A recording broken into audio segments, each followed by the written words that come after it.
Hi, Scott here with Rendall Certified Cleaning Services. And a customer recently asked us, if I get my carpets clean now, which is in January, I'm afraid they're going to get resoiled and have to do it all over again in, say, March. And so I got a couple little tips for you, which is going to tie into the bigger question is, when should I get my carpets cleaned? There's no bad time to get your carpets cleaned, whether it's January through December, whatever month it is that it's dirty. The most important thing is on a schedule. You should have it done on a certain criteria. Like if you're going to do it in January, always have it done in January. If you're going to do it in March, always have it done in March. Unless you have other things that happen in between there and you have to have us out earlier, then go with that day. So let's say you've had us in March, but your dog had some big accidents in August. Well, now just go to August and we'll clean it again. Now just go back to next August unless something else happens between then and now.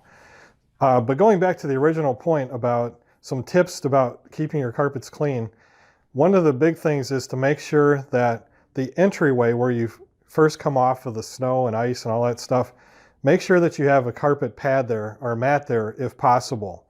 And what I mean by a mat is a walk-off mat. The first 30 feet of any entryway is going to be the most critical.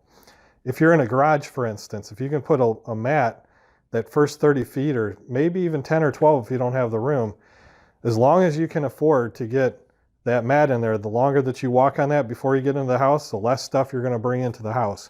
And that doesn't matter if you clean in January or middle of summer. That's good advice all the way through the year. Another thing is, what about salt and all the stuff that would cling to your shoes? A lot of people take their shoes off. I do. It's just a good idea to take your shoes off if they're really muddy. That goes hand in hand with general cleanability. If your hands are all greasy, should you go wash the dishes right now? No, you should wash your hands first. So the same thing with your shoes. If you walk in with muddy shoes, no matter what time of year, it's going to leave stuff on your carpeting. So removing your shoes is a big one. Vacuuming often. This goes again for any time of the year, at least once a week. If you vacuum your carpeting, if you like salt crystals and stuff, they're all dry when after a while they dry up and they come up to the surface and you see a little white scatter marks from the salt. Just vacuum them up. That's not going to hurt anything.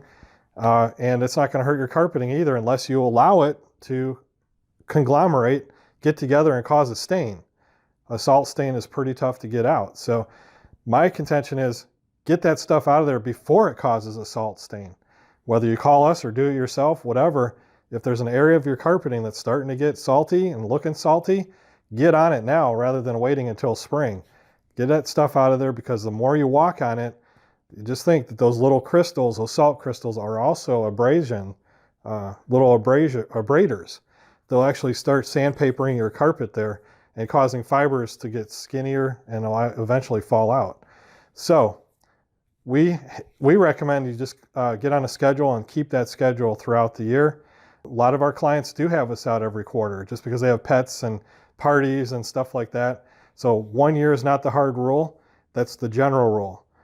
18 months is the top end though. So we don't want you going more than 18 months no matter what the carpeting, just because of the indoor air quality has a tendency to deposit soil that's into the carpet, and it starts up at the top. Gravity brings it down, especially when you open doors and change the negative to positive airflow, walking on the carpeting just a little bit. Now all that stuff starts to get down deep into your carpeting, so it needs to be sucked and extracted back out. And vacuums help. Definitely vacuum often, and then have us out on a regular routine.